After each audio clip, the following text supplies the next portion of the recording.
लक्ष्मीमनपगामिनीम् यस्यां हिरण्यं विन्देयं गामश्वं पुरुषानहम् अश्वपूर्वां रथमध्यां हस्तिनादप्रबोधिनीम्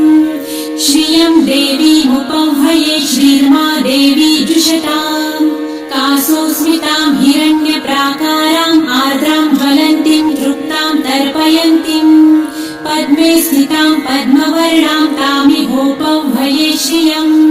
चन्द्रां प्रभासां यशसा ज्वलन्तीं श्रियं लोके देवजुष्टामुदारां तां पद्मिनीं शरणमहं प्रपद्ये लक्ष्मीर्मे नश्यतां त्वां वृणे आदित्यवर्णे तपसोऽधि